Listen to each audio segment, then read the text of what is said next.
Welcome back to Active Ingredients, the leadership series for people who build, scale, and shape the future of life sciences. I'm your host, Tom Dove, founder and CEO of Fraserstuff International. Today's guest is Jeff Rope, a legend of the industry who's led from the shop floor to the boardroom, from his early days in New Zealand to leading global tech ops at one of the world's biggest generics players, and later integrating complex acquisitions. Jeff's journey spans 4 decades, 4 continents, and every link in the product supply chain. But this episode isn't just about titles and milestones. It's about what happens when a failed chemistry exam sparks a lifetime of learning, when you coach the system instead of the individual, and when a site head role teaches you everything the boardroom won't. We'll explore why failure is fuel, what leadership really means in global operations, and how Jeff helps today's leaders build clarity, resilience, and coaching cultures that stick. Jeff, welcome to Active Ingredients. Thanks, Tom. Great to be here. No worries. Thank you very much. So we've had some fascinating conversations. I'm really excited for today. No pressure. But we always start these in the same way. Okay. I like to understand, what do you think are the 3 key ingredients that make a successful leader, and why? I think, thanks, Tom. Thanks again for the opportunity to talk with you today. The first word that jumps out to me is authenticity. It's a word that it's taken me a long journey to learn. Years of trying to be, stand in the shadows of others, and then realizing actually the most important thing is to know and be yourself. Yeah. So authenticity for me is one. Clearly, integrity is a big part of life sciences and life science leadership. And it's not always easy. It's a very easy word to flow out there, but it's not always easy. And then I think it's something about how you treat people, how you want to be treated, and how you treat others. And again, in the world we live in, and in the environments that we operate in, that's not always an easy thing to do either. But it's something that I'm quite conscious of. Yeah, love that. Authenticity, integrity, and how you treat other people. Love it. It's something that comes with experience as well, because, we've all worked for leaders, sadly, that maybe aren't their authentic self without the integrity and don't treat you in the right way. So there's often learned lessons from poor leadership as much as there are from good leadership. Absolutely. Yeah. And let's go back to the early years. So obviously I mentioned it slightly there. We won't go into the failed chemistry exam quite yet, but did you think that you were destined for a career in life sciences when you go back to kind of school, university? What did you want to be? Where was the plan? What did you I think? wanted to be a vet. My sister married a dairy farmer. I grew up in Auckland in New Zealand in a urban environment, and I got the chance to learn dairy farming from about the age of 12, 13 when she married. And I spent all my weekends, all my available time, any holidays I had. My holiday was to go on the farm and get up in the morning, milk cows, take them in at night, clean up. At the age of 16, I could milk 240 odd cows on my own in a 24-a-side herringbone shed, and those country farming values are stuck with me today. The cows won't wait. You got to get up. You got to solve the problems. Sometimes you're on your own, and you've got to make the decisions and choices. You're standing right there. There's no one to call. So I think for a young person, it's a hell of an upbringing, and been great for me. And I had no idea about chemistry at that stage. I was obsessed with being a vet. That was my dream. And I remember going to Pukekohe, a small town south of Auckland, with a vet for a day. He was half urban, half rural. So half the day we were pulling calves out of cows, and the other half, spading cats, or someone's budgie sick or something. And I spent 2 weeks with him, and it was a fantastic experience. And at the end of it, I went, I don't want to be a vet. Yeah. I've done my lot. Yeah. Bad decision. No, it just wasn't for me. And it's funny how the journey goes, but I always look back on those years, and when I get in trouble, I remember a lot of the learnings of the farming rural background and the values you learn, how to treat your neighbours. Back to that value again. You respect your neighbour's property, you respect your neighbours. You mightn't like them sometimes, but you always act. In the interests of everybody in the community. If someone's in trouble, you help them. You get in there and help them. Yeah. I've seen people struggling with haymaking or with problems on farms or weather or whatever, and they're the unfortunate one. You might be the next time. You go help. You don't ask. You just go and offer. And that's another thing I think that's stuck with me. Yeah. Lovely. Yeah, my family's from Irish farming background, so I remember lots of my summer holidays spent in the farm in the middle of Ireland, where me and my brother found it fascinating to run around and jump in the cow pat, as they would say. So we'd just have our wellies on and we'd just be jumping around. Now I look back at it and think, would I let my kids do that? I don't know if I would, but we had a No, great time no. doing it. And riding bikes around, and I wasn't a fan of the horses, I have to say. I had a bad experience with horses one day, and I honestly, I'm not a fan. They're too Yeah, so smart for stay me. clear. And what about, so you take that moment where you've had a couple of weeks of working experience, you then realised, okay, the veterinary world is not for me. What then evolved? How did you start to think, okay, cool, I need to channel my energy somewhere else? Yeah. I'd had a few failed experiments with chemistry in my father's garage, with some sets he bought me, I think trying to build volcanoes or things and nearly setting the thing on fire, as most small kids do experimenting. And it wasn't until in New Zealand we have this thing called school certificate, and then there's a university entrance exam, then you go to university. And I never failed an exam in my life. I've always been able to. I can't say I've always been great study ethic. I have to work, but I've never missed anything. And I remember picking up this chemistry exam and doing it and going, and I didn't prepare. I actually didn't really like the subject too much, to be honest. I was struggling with it, and I got about 30% or something thereof, and I was pretty disgusted. This is the first time this had happened to me, and I thought, hang on. And at the same time, I got glandular fever and appendicitis rupture at the exact same time, both together. And I ended up about 8 weeks off school, and I started reading the book. I just sat down and I started reading the chemistry book, and it clicked. I thought, hey, I get this. And I remember I went back after about 8 or 9 weeks to school, had to have a few days out because I was still fairly tired after the whole glandular fever episode. And there was a test, and I remember, if I remember, the teacher's name was Wickham. He said to me, "Don't worry about it, Jeff. I know you've been off, whatever." And I aced it. I don't know. I may have even got 100% or 90 something. And I remember him coming back to me saying, I think his first indications was, "Did you cheat?" Yeah. And I sat down. I said, "Hey, I've been reading the book, and I get it." I'm not sure then whether he was disgusted that he wasn't a good teacher because I self-taught, but it just galvanized with me, and I became really interested. And it also that flowed into the sciences, biology, physics, and the whole science world just opened up. I don't know. Sometimes you're ready for something, and sometimes you're not. And that was just a moment that I was. And to going back to that chemistry moment, so you were able to take that time out of school, really get your head into the subject, as you say, then be able to look at biology and physics post that. How do you think the failure also may have helped in your relationship with learning longer term?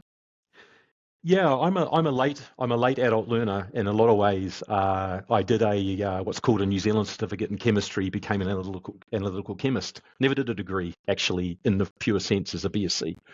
And then I realised that there was a fair bit to this learning thing, and I ended up doing some other diplomas and certificates. I actually didn't do an MBA until I was in my late 40s, and which, by the way, I found extremely helpful because you learn a lot by then. I wonder about doing MBAs in your early 20s out of university, but let's not go down that rabbit hole for today.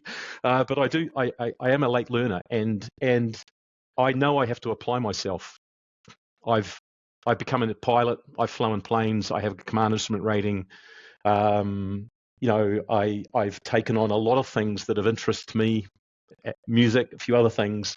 And whenever I do something, I know that if I'm going to do it, you have to apply yourself, you have to learn, you have to put time and effort in.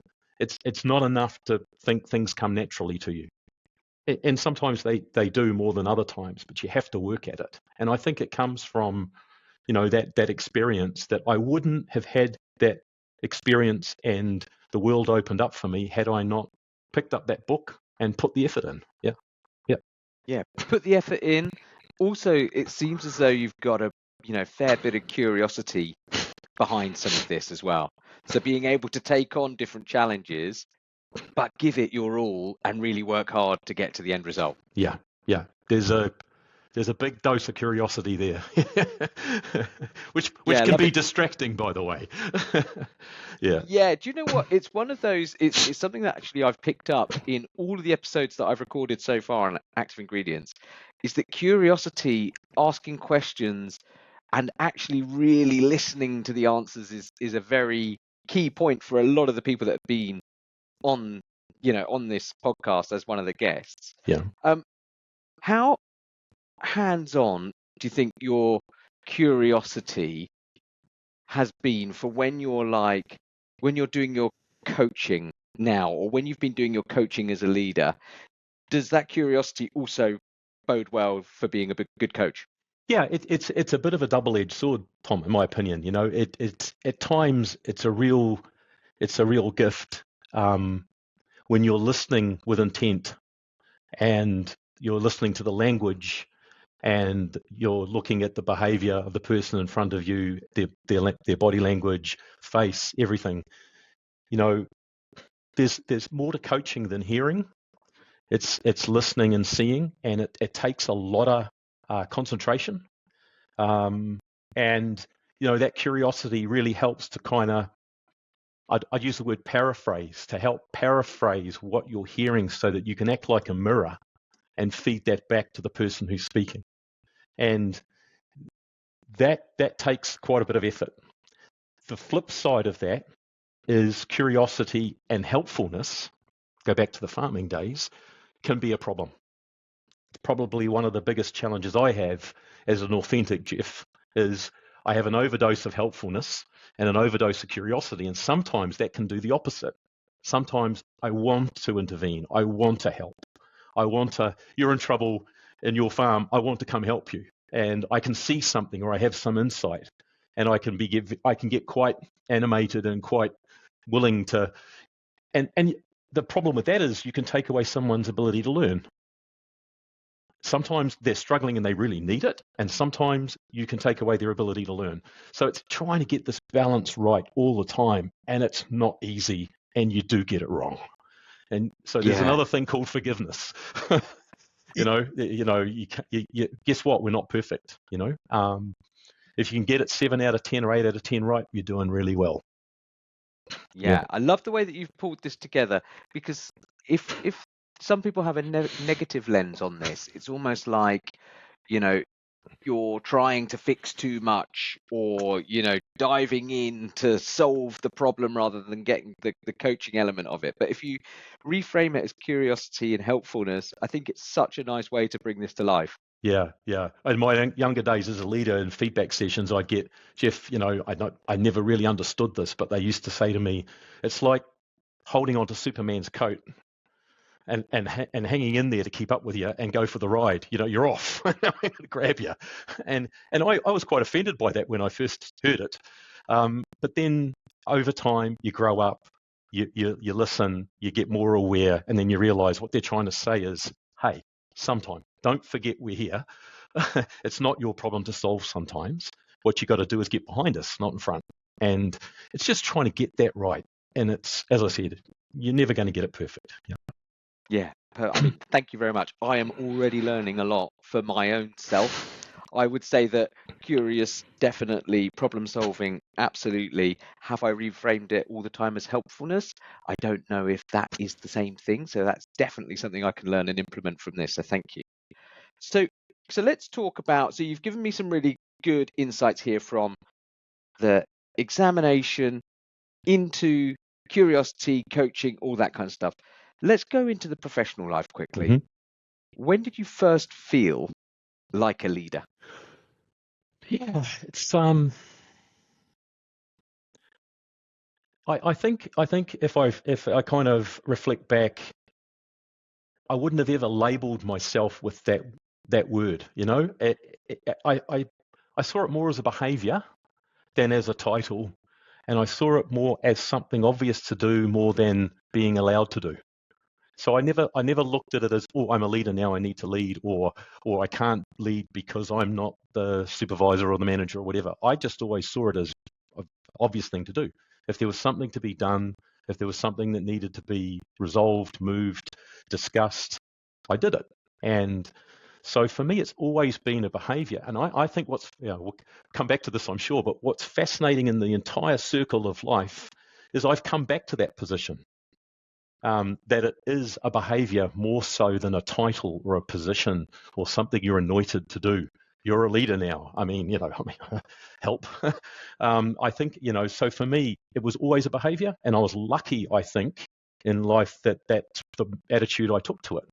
Because I coach and see some people from time to time that your leadership for them is positional. You can give a title to anybody, it doesn't change anything. In fact, it can make it worse. It's for me. So I think that's how I always saw it. And I didn't really even acknowledge that I was a leader. It wasn't until people pointed it out to me that, hey, you led this, or you got us out of this, or we were stuck and you showed us the way. That I actually went, oh, hey, that's interesting. I didn't, I just thought that's what you did in life because that's normal. So I guess I was lucky. Yeah, because there's a few instances, especially in the podcast so far, that some people will be like similar answer to you, where it's just the right thing to do, and I've been doing it since I was 7. Do you know what I mean? It's like I see that as the obvious thing to do. Other leaders don't, and actually, it's something that you really need to learn and get comfortable being uncomfortable in some of those situations. But for you, it's just been natural. Yeah, I was playing rugby league. My uncle was actually a guy called Bryce Rope, who was the All Black coach for 3 years. So I played rugby league. So it's the black sheep of the family. You're not supposed to be a rugby player, not a rugby league player. And I wasn't that good at it, but I tried hard, and I enjoyed it, and I loved the team, and I loved the approach. And I was named vice captain one day, and I said to the coach, "Why'd you do that?" He said, "Because you're doing it anyway." And I said, "Well, please tell me what I'm doing because I need to know what to keep doing." But yeah, it's just something that I've always been appreciated for. Mostly, sometimes it can, as I said, sometimes it can be over helpful. Yeah. Okay. So, thank you for that. Let's start to look at some of the more challenging and rewarding jobs that you've done in the pharma industry throughout your time. When we spoke last time, you said that site leadership is the hidden gem in the organizational structure. So do you want to give the listeners just a quick overview of like some of the roles that you'd played before getting to that point as site leader, and then why you think it's important? Yeah. So briefly, I started off in an analytical laboratory, testing raw materials, stability studies, all of the aspects. Went into a production supervisor role, manufacturing non-sterile environments, solid or those liquids. A couple of management roles around quality management, production management, supply chain management. And then ended up in a site management role. The first one was in Australia. It was an acting role in New Zealand because I was given the job to close the small plant there, which was pretty interesting experience. So my first site role was in Australia. So I'd pretty well been through a number of functions before I got there.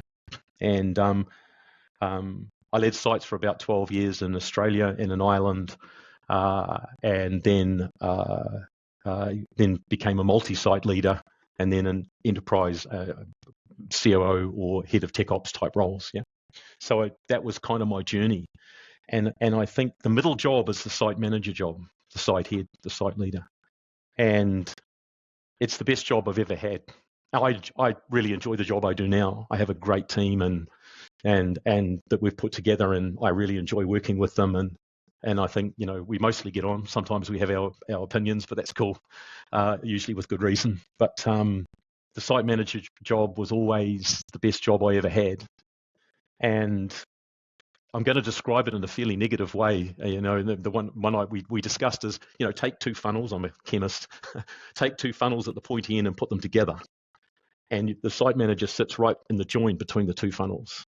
And what you've got is this opening up at the top, and this is the corporate expectation bearing down on you. The corporate organizations, quality, safety, HR, finance, everybody, I want this, I want it now, do more of it. The Billy Connolly quote, I won't repeat that on the podcast. And then you've got the funnel at the bottom, not the bottom, that's the wrong phrase actually. You've got the other part of the funnel, which is the expectations of all the people in the plant who you're responsible for, their careers, their lives, their development, their job security, and all of that's bearing up. And if you think about those two things squashing in the middle, you're sitting right there. And sometimes it's a lonely place. Sometimes you can't talk. Sometimes you can only have conversations, with it in the corporate world or with the team in the plant. And so I make that sound rather depressing, but actually it's a fantastic job because of that. So you can either choose to be killed by that pressure, or you can choose to make it work. Yeah. And it took me about 18 months before I realized I better enjoy this and get it right, or I'm not going to survive as a site manager. And I can actually even remember the day, 18 months of my first site, where I woke up one morning and went, you haven't got a clue and you need to figure this out really quick. And I did, right? And it was coming to grips with being in that position and learning to enjoy it and understanding how to communicate, how to try to balance. Sometimes the messages are really difficult. Sometimes you've got to stand in front of people and give them some pretty bad news. Sometimes you've got to tell your boss some pretty bad news. What I learned, and you've got to be able to deal with that. And some people say to me, Jeff, what have I got to do to be a great site manager? And I said, well, if you've ever ridden a motorbike, and they kind of go, well, yes or no. And I said, okay, so you've got the leathers on and the helmet and everything else. Go buy the leathers and the helmet. Because you're going to get a beating, and you're hardly ever going to be told when it's perfect. And you just got to get happy with that and find a way to make that motivating. And if you can do it, it's the best job in the world. If you can't, it's not. But for me, I absolutely loved it. Yeah, and you and I spoke about the role teaching you a lot, but also you get taught a lot when you're only hearing from people when things are going wrong. So how do you deal with that? Like, what's the resilience, or how do you get perspective in those moments of pressure? Yeah, it took me a while to realize that waving arms around and getting angry wasn't going to change anything, and that in fact what people are looking for is certainty within uncertainty, calmness where there's mess everywhere. I tend to react, yeah, and what I found is I got to get the reaction out and get it over and done with, and react and go, and then very quickly go, all right, that's done now. That's not going to help. No point screaming and yelling and throwing things at the wall. Done, finished. Get it out of your system quickly. Now, cool, calm, sit down, work the problem. Do we have all the information? What are the options, et cetera, et cetera? Who else do we need to bring in? What other perspectives do we need? How do we get to the bottom of this? And you can turn your mind around fairly quickly, I think, that fairly quickly you can start focusing on, am I clear what the problem is? Am I clear what I'm trying to solve here? That's usually where most of us go wrong. Then what options do I have, including the option of doing nothing, which sounds silly but isn't. Yeah, because sometimes we as leaders, managers, whatever, we feel like we have to do something, and often we do, but sometimes doing nothing is an option. And the number of times we don't actually do that kind of surprises me. Yeah. Anyway, and then you work through your problems and you deal with things. So for me, it took me a while to get over this. Get the emotion and the attitude out and off, and get rid of it, and then get on with it. And man, I've dealt with some curly ones. Some really, really, really curly ones. Everything from criminal activity to fatality. And Wow. and if you do this job long enough as a site manager, you will experience all of these things. And that's just something that you have to, you can't be prepared for some of this stuff. That's the other thing, Tom. I think, you can only have a way of doing things. You can't be prepared for what the world might throw at you, and it will throw stuff at you. Yeah. And do you think that was helping you build? We spoke about it already, but that like authenticity as a leader has come from lived experience, from going through all of these things, from managing this pressure, from realizing that you need to exude some of the, a bit of a cathartic experience to get stuff out. But has that all helped shape you as a more authentic leader, do you think? Yeah, for sure. As I said, I think it never occurred to me what leadership was. I just did it. And then as a learner, as a lifelong learner, I developed in the times of, Tom Peters, the management books started to come out. Harvard Business School started to realize Harvard became Harvard Business School. They realized there was money in the market. And this flood of management theory trying to explain who we are and how we work. And it's a multi-billion-dollar business of research and theory. And of course, I got right into that and started to look at these things. And I'm a bit of a toolbox person. I pick things that gel with me, or sometimes I think that's something I've been looking for. It's amazing how I think our brains can't solve a problem with what they know, and often you'll bump into something and it'll go, hey, there's the solution you're looking for. Yeah. So I've tended to work that way my whole life. And I got all the management books and I read all the things and I did the MBA and everything, and a lot of programs with Pfizer and Novartis and the companies I've worked with who are very good at putting you in these situations. And I went right round full circle and came back to, hang on a minute, I know how to do this. I do it. I am who I am. I know how to do this. I do this my way. I go back to the farm, back to where I started, and just be yourself and do what comes naturally. And don't try to be something that you're not comfortable with. And I'm not saying that I have some bad behaviors. We all have good and bad behaviors, or behaviors that are helpful, maybe I should say, and behaviors that are unhelpful. And it's not excusing those. I'm not saying to anybody, be yourself, and if that's not a nice person, that's okay. It's not okay. It's about being authentic, but knowing who you are, being aware of some of the patterns that you have, and trying to mitigate them as best you can with either tools or people or Wim Hof breathing, cold water therapy, meditation, whatever it takes, right?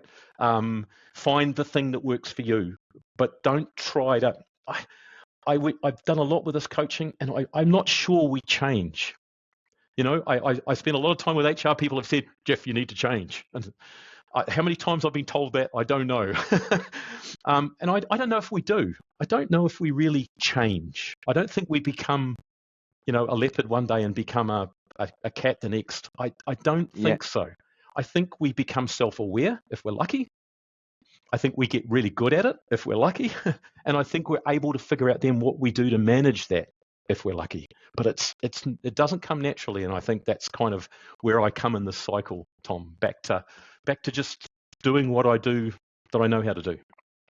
Yeah, and now you've spoken about the kind of systematic coaching or your development of that part of your toolkit too. So we've spoken about the bowl of influence now when you're coaching people. What is that, and how has it changed the way that you lead and you now engage with people? Yeah, during the I did a master's in coaching a few years ago now, and you go through the whole program in terms of uh, the various tools and research that has been done in the whole coaching area. Um, but the thing that really gelled with me was systemic coaching, and it fitted also with my experience with the MBA, where at the time I was running a plant which was based on a self-directed work team model, which is quite different than the typical hierarchical leadership models that we would be traditionally used to. And I bumped into systemic coaching, which I kind of knew about, but didn't really wanted to explore more. And it's the putting it in a simple way.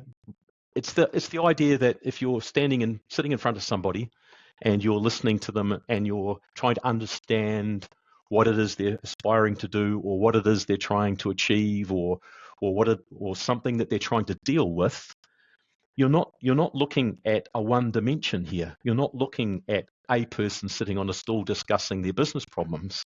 You're talking about a person that lives in a sphere of a team in an organization. Maybe they're part of multiple teams. Maybe they're part of a formal organization. They have a sphere of their family. They have a sphere of their friends. They have a sphere.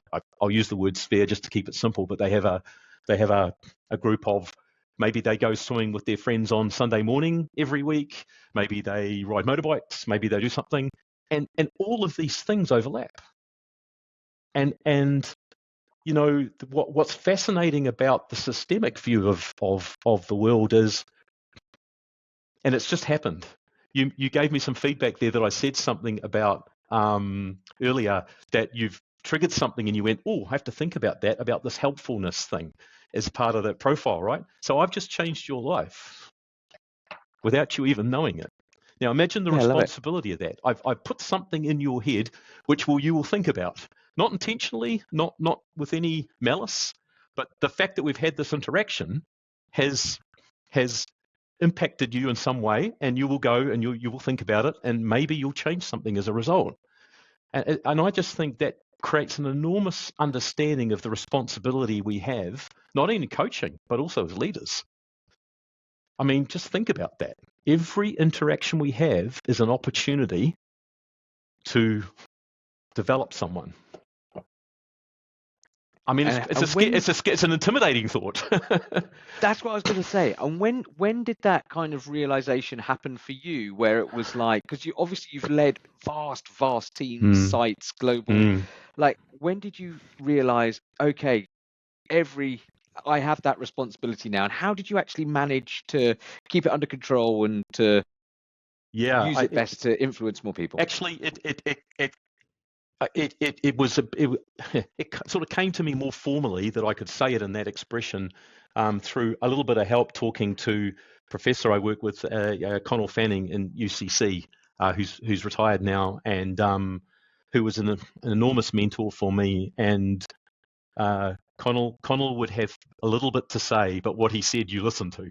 One of those sorts of people, and he was the one who structured it for me to say, actually, and to express it in this way.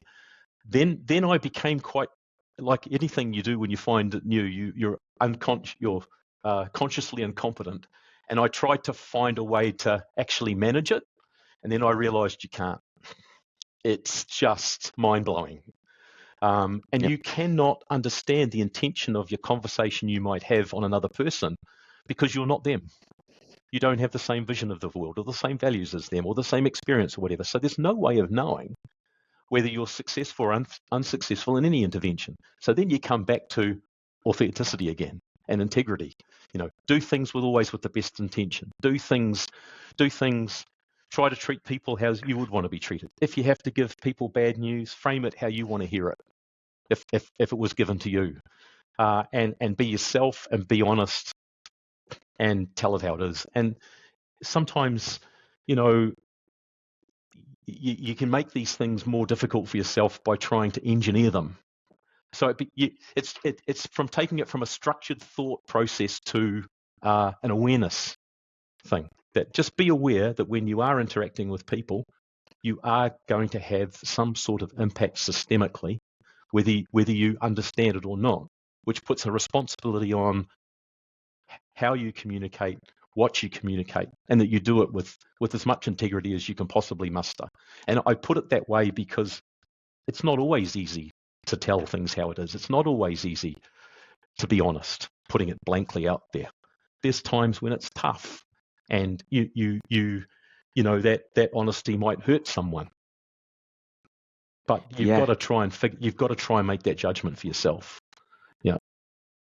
And I think that people awareness piece, if you think back to the boy on the farm wanting to be a vet in Auckland, to then the global experience that you've gone on to have, how do you feel people awareness and then the added in layers of cultural awareness come together? Because, leadership is even more challenging when you're in a room with lots of different people from lots of different parts of the world. How did you then start to manage that? Yeah, that's a tricky one. I've been lucky that I've had the chance to. I think in my first year running Sando Tech Ops, I travelled 48 weeks out of 52. I think the second year I did 47. The third was a 40 or something. So I've and even prior to that, in active Australian years, I travelled extensively around Europe, India, US, and so I got to spend a lot of time in a lot of different cultures, in a lot of different environments, and you can't beat experience, and you can't get the experience without the opportunity. That's the cruel truth. Sometimes you just got to be in the deep end and learn. I think you have to have a curiosity for differences in people, a curiosity as to, why do I see the world someone this way? I think it's fascinating that putting two people in exactly the same situation, they can have two completely different visions of the world, right? And we see that in politics at the moment. Let's not go there, but we see it, right? Where we see the same situation in front of everybody and two different groups of people with completely different visions of what the problem is and how to solve it. And I think if you have a curiosity for that, then I think you're open to seeing what might be behind that. And Bob Keegan has a lot of great work with through Harvard Business School, where he talks about these competing commitments. And there's another great author, Thomas Sowell, who was economics advisor, I think, to two Republican and one Democrat president. Wrote a lot of books around the vision of the anointed, which are very relevant today. Very difficult to read, by the way, but if you want to understand what's going on in some of the political parts of the world, go read them. They're fascinating, written 20, 30 years ago. And both of them have the same view that we have competing commitments, we have different visions, they come from our past. That's part of the systemic world as well, that, we were formed by our parents. They gave us certain views of the world. By the time you're 7 or 8, I think it's well documented that you're largely formed as a person in terms of your how you see the world, how you think, how you structure, and then yes, you develop from there. But a lot of that base is set by your early year experiences. So as parents, we have this incredible responsibility that we have no way of knowing whether it works or not. And so these authors have all bumped into the same thing, and that is this idea that we have different experiences, we see things differently, and competing commitments. And the only way really to deal with that is to have the curiosity to understand other people's points of view and not always hang on to your own. And I think that's a bit of the farming community as well. If you're going to get on with your neighbour, sometimes you've got to see the world through their eyes, and be prepared to shift a little bit to reach some sort of compromise. Look, long answer, Tom, but the short answer is, you've got to be prepared to be open-minded and understand that people see things differently. Because I was going to ask, how do you help teams navigate cultural tension? And I think you've absolutely nailed it there. Like being able to take a moment, take a breath, think of the other person's point of view. And as you say, sometimes you've got to compromise, or sometimes you need to stick to your guns. Yep. Sometimes, Tom, you could be midstream on a communication, and literally on the run, you've got to go, oh, that won't gel well with my colleague in India, because that's not that, and you have to adjust, or even sometimes, I wouldn't say apologize, but maybe rephrase or stop and go, hold on a minute, let me say that differently. You know, and you've got to be okay with that. You're gonna get it wrong, but you know, two wrongs don't make it right. If you do get it wrong, if you do, you know, mix this culture up sometimes, just admit it.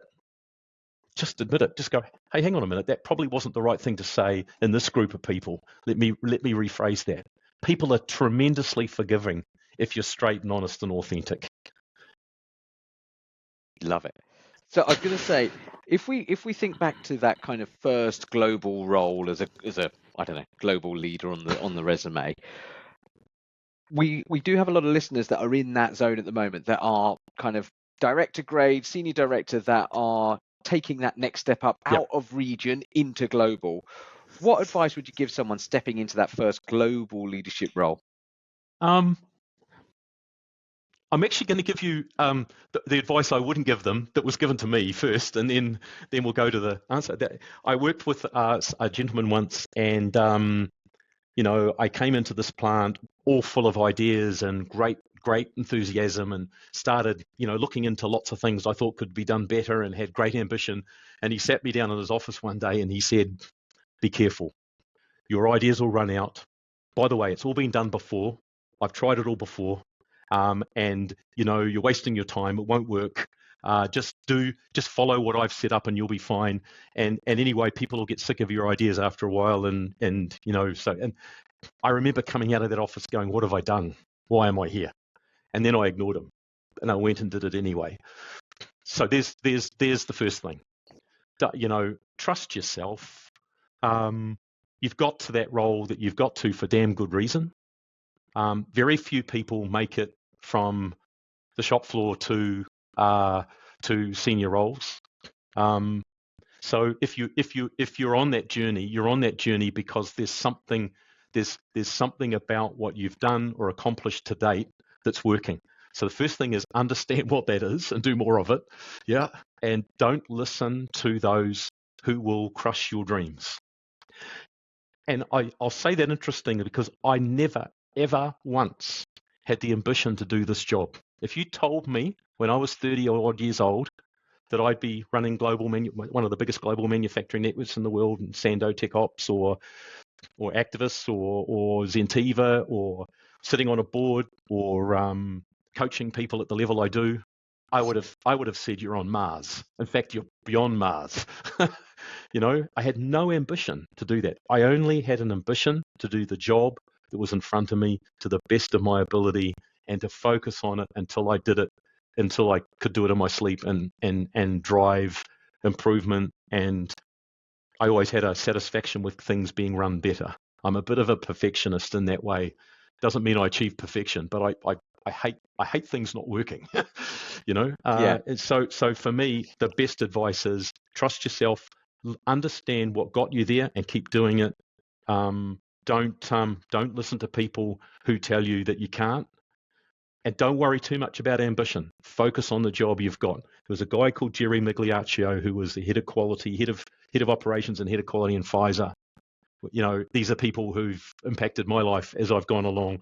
And the best advice he gave me was, Jeff, do the job you got brilliantly, and the rest will come, and you'll figure it out as you go. Yeah. And then, as you spoke earlier, you said that not that many people, you know, develop from the shop floor into site leadership. There's even less people that then go into global roles. There's even less people that then start working in the upper echelons. Okay, as you rise, how do you stay the person who got you there? It's not easy, and it hasn't always been. There are times I look back where I tried to be something I wasn't, and I think you have to do that to realize it's the wrong thing to do. I can think of some times at Sando there where I fell into that trap of becoming the sort of the corporate leader that was expected of me at the time, and that wasn't working. and actually I struggled for a while. And again, I had two coaches who helped me see, understand, get clarity, and get me back on track. So I've had times where I've had intervention, and I've needed it. So it hasn't all been roses. But hey, that's what gets you there. You know, it's never going to be perfect. You're going to have some bad times, you know, or some times where you really reflect and go, "What am I doing here?" You know, but how you react to that, how you deal with that, how you pull your socks up, or whatever metaphor you want to use, and get on with it is what matters. And sometimes you have to ask for help, and sometimes you have to get that help. And you'll be surprised how much that can really move you forward. So I think, I think that it's a struggle, Tom, and Yeah, it's working okay, hard. It's okay to struggle. I mean, this is not a world where that's easy to say. You know, you in some organizations, you tell them you're struggling, it's, gee, we need to find a replacement. You know, so I appreciate that. It's not an easy thing to do. I think what I'm trying to get at is there are going to be times when you are struggling. Give yourself a break. It's okay. The world's hard. You're being given something that's challenging to do. Forgive yourself for that. Now, what are you going to do about it? What are you going to do about it? How are you going to address it? Are you going to sit there and cry about it, or are you going to get on with finding your way out of the hole? And you will. You will. But there is an element, I suppose, of the higher up you go, there is an element of loneliness Oh, yeah. in that moment, which is quite, unnerving for some. As you say, if you do hold your hand up and say you need some help, some people want you out. Some people really lean in and get you the support you need. But that emotional reality of executive leadership and the loneliness of it, how have you, have you put anything in place other than the kind of mentors that you've worked with or coaches? Is there anything else that has helped you? I think lately, in the later years, the realization that you don't do this 24/7. You mental health is absolutely critical, and you soon learn that if you keep the cup full and the water boiling, you miss stuff. You can't. You have to create some time for yourself. You have to have something you do that's got nothing to do with what it is that you do during the day. And I've been lucky. I dabbled in aviation and managed to, when I worked in Australia, I managed to have a command instrument rating fly around Australia. It was brilliant. I tell you what, when you get in the plane, you don't think about anything else other than not screwing up and killing you or everyone else around you. So, it's just complete Bit switch more off. pressure. Yeah.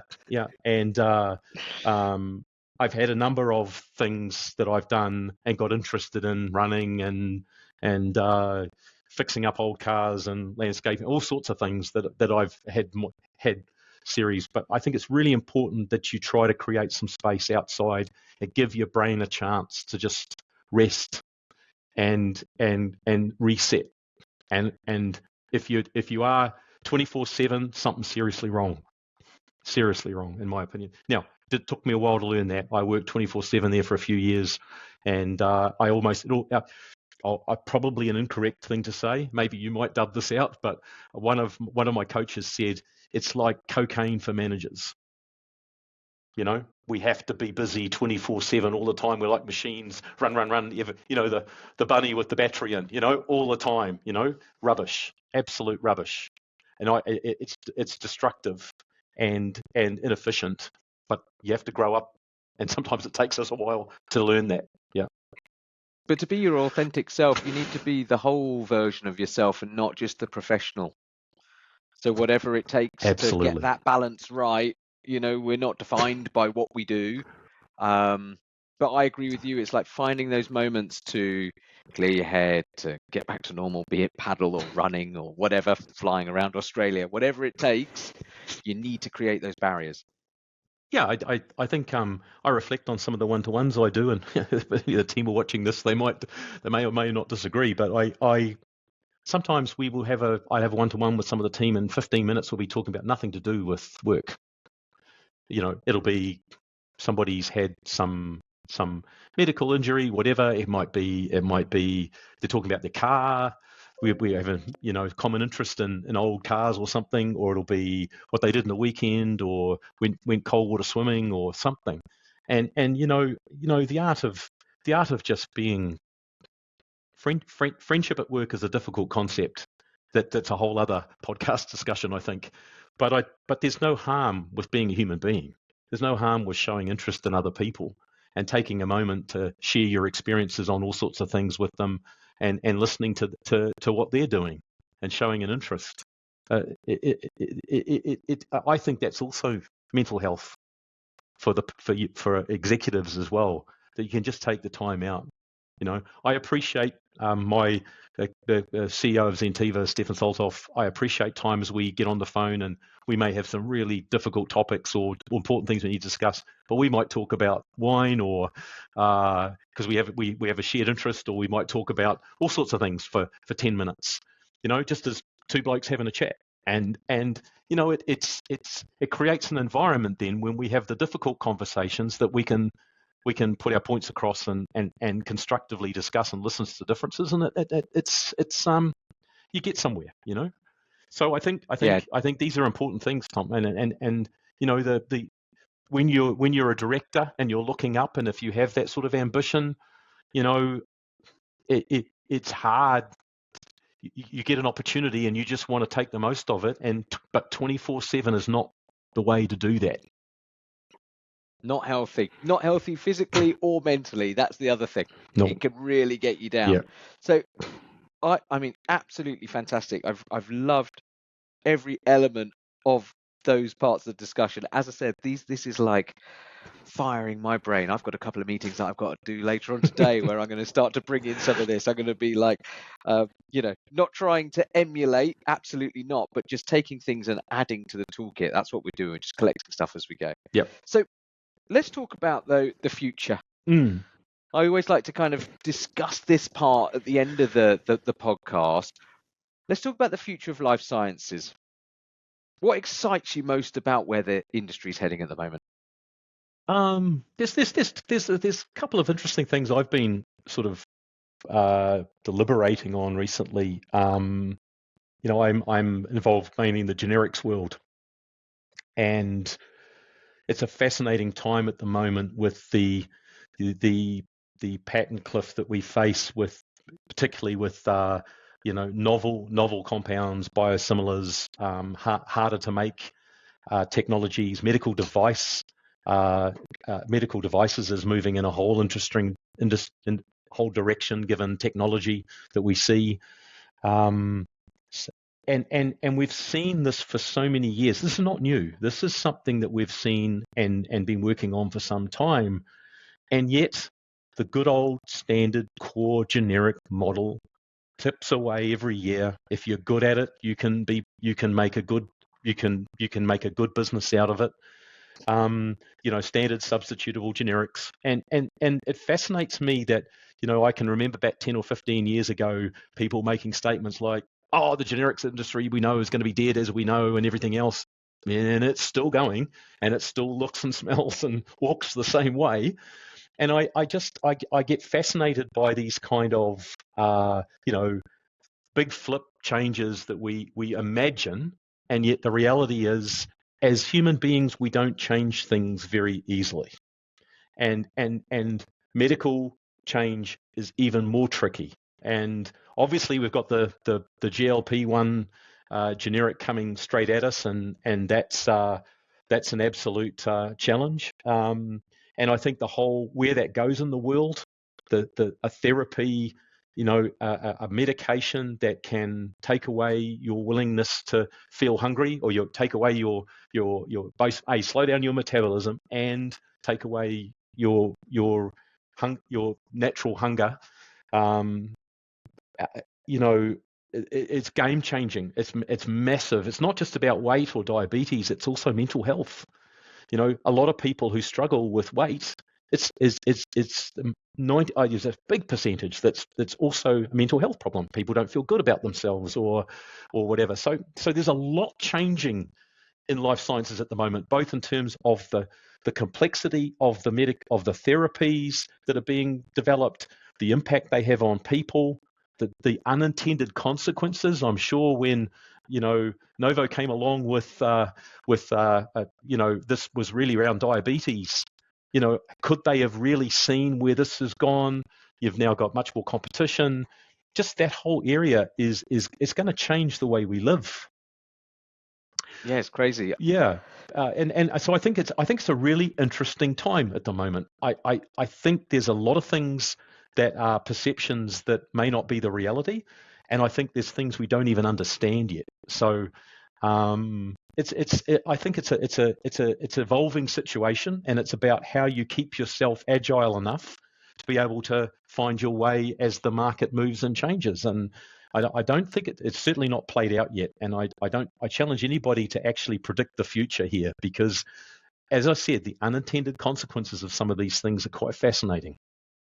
Yeah, I know somebody on the weight loss jab more for I would say aesthetics than anything else. And the willingness, her willingness now to even drink alcohol has completely disappeared. Yeah. So Yeah. it's not only like a food thing, but then it's like I wonder what else is happening chemically or mentally that is also changing some of these things. So yeah, well, you don't want to do that because just the impact, Tom, on you've got people who are coming off cholesterol drugs, coming off blood pressure drugs, because the root cause was the weight problem, and what impact is that going to have? I think this is the first of these, not the first. There are more coming. There are more developments, not just in this area, but in other areas of humanity and who we are, and the good things and the failings that come with us. And we start addressing those with medications. Where does it lead? And I just think it's a fascinating time to be alive in the world, and to be part of, or to keep an eye on what is coming down with research, not just in terms of the research, but in terms of the delivery mechanisms, the technologies, how you move away from injections into solid oral dose, which is a massive challenge for some of these products. It's a fascinating time. Yeah.